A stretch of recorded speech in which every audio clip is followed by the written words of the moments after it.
I think you can. There's not one, but I think you can think about maybe four purposes.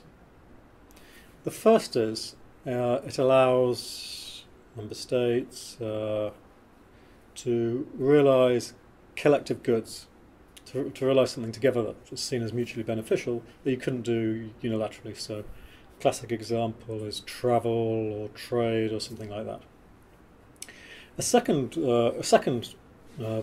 benefit or purpose, if you like, of the EU is it allows them to avert certain hazards that they might otherwise not be able to. So a good example is environmental pollution, or, and this might be a consequence of globalisation, financial crashes, cooperate over transnational crime, all these things. Now those two things, getting collective goods, averting collective harms, are quite functional. I think there's a third thing that the EU can do quite well, which is it allows us to vision who we are quite well. By looking at what others do, it creates a mirror of ourselves that might not always be flattering. And that's not about necessarily treating foreigners better, although that's very important. It's also sometimes organisations like the EU allow us to realise that we're not treating people who are that marginalised that well in our own societies. So I think the EU, as you probably know, has been central to improving the lives of working women.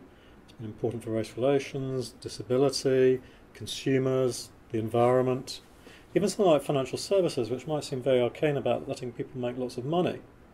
The reason we have financial services legislation in the budget is a bit to stop them making even more money, a bit to protect the wealth of future generations. So this third thing of allowing us to perhaps have a slightly enlarged set of Britishness, if you want to I think is a good thing. And then there's one other thing that people don't recognise enough about the EU, in my view, is it generates institutional capacity. Why is it that even if we left the EU, everyone uses EU standards around the world? It's partly because it's a big market, they couldn't get into the EU. But the EU has an awful lot of regulators who've got an awful lot of money. You can check each other's work in a way that no other state does. The Chinese or the Latin Americans, when they look at competition policy of financial services, they look at what the EU is doing. So it allows us to think about things like environmental protection, financial services, and to have more resources to devote to it. Now that can be a good thing. It can be a bad thing, because if you have more resources where I say it is, you're more likely to allow nuclear power stations if 30 people say yes to a nuclear power station than if one does. That doesn't mean the nuclear power station is a good thing. It can allow you to take risks you just would otherwise say we wouldn't. So just repeat: from creation of common goods, aversion of common harms, a large sense of community, and a greater regulatory administrative capacity. Those are, I think, the four benefits.